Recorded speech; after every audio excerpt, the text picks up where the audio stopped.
Geopolitical mystery that really sent shockwaves through diplomatic circles. You've got a super high-stakes meeting, two global giants, and just one single sentence that looked like it could rewrite decades of foreign policy. Okay, so let's get right to it. This sentence right here, China's foreign ministry puts this out, and it looks like a total bombshell, a complete reversal. It basically says India just publicly backed Beijing on its most sensitive issue, Taiwan. But, and this is the big question, is that what actually happened? So here's how it all begins. It starts with a visit. You have the Chinese foreign minister, Wang Yi, heading to India for the first time in ages. The whole point was, to kind of smooth things over, get relations back on track before a big summit between their leaders. On paper, this was supposed to be a pretty standard, routine diplomatic trip. But then things took a turn, a really sharp turn. Suddenly, China's official channels, we're talking their state media, their government spokespeople, start blasting out the story that just left everyone stunned. They're claiming that, behind closed doors, India caved and made this huge concession, finally saying, yep, Taiwan is part of China. So the big question is, did India really just do a complete 180 on its long-held policy? Well, if you ask New Delhi, the answer is a hard no. India came out pretty fast with its own version of events, and let me tell you, it paints a totally different picture. And this is where it gets really interesting, right? The two stories just completely diverge. You've got China over here claiming they got this massive endorsement, and then you have India on the other side being crystal clear. There was no change in our position. So how on earth do you get two totally opposite takeaways from the exact same meeting? It's wild. Okay, so India's official clarification really gets to the core of this. They're like, look, yes, China did bring up Taiwan. Of course they did. But India's response wasn't some new, groundbreaking declaration. It was just them saying, our position is unchanged. Now, to really get why that one little word, unchanged, is such a big deal, we got to rewind and look at the history. Right, so this whole mess, this entire controversy, it all boils down to one thing, something called the One China policy. It might sound like diplomatic jargon, but trust me, this phrase has huge implications, and it's the absolute key to understanding what India is doing here. So for years and years, India, just like a lot of other countries, would officially put this phrase, the One China policy, in its joint statements with Beijing. It was just standard procedure, part of the diplomatic dance, But then India just stopped. And this is the crucial part, the strategic pivot.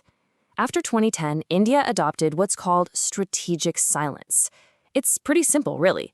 They just stopped saying the magic words. The message, while subtle, was incredibly powerful. It was basically India saying, hey, if you're not going to respect our territorial sensitivities, like with those stapled visas, then why should we bend over backwards to respect yours?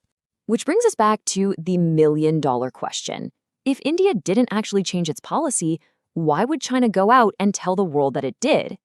Well, the answer seems to be all about a very calculated, strategic bargain. And this one wasn't about diplomacy. It was about cold, hard economics. It looks like this whole propaganda campaign was the price of admission. It was the price China wanted India to pay in exchange for them fixing some major economic headaches that were really hurting India. So think of it this way.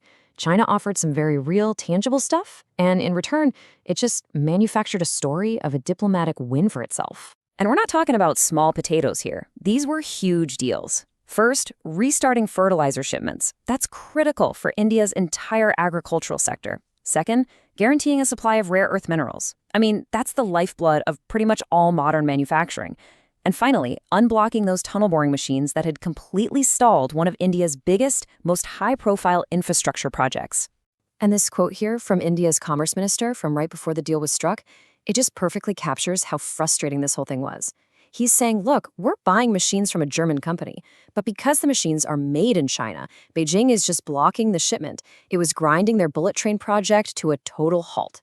This deal, this new agreement, is what finally broke that logjam. Okay, so let's pull the camera back a bit. Let's zoom out. What does this whole episode really tell us about the bigger game of chess being played across Asia and really the world? Because this is about way more than just one diplomatic statement. It seems like China is playing a really clever two-pronged game here.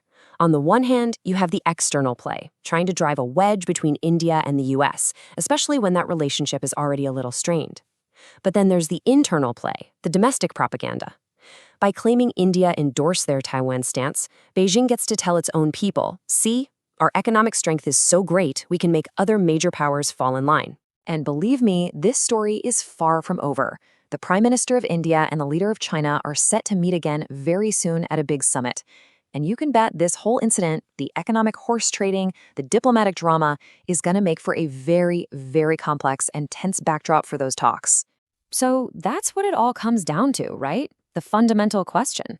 Are these powerful economic deals the start of a real strategic reset between India and China? Or was this whole thing just another clever move in a long, complicated game of geopolitical chess? The answer to that question? Well, it's probably going to shape the balance of power in Asia for a long, long time.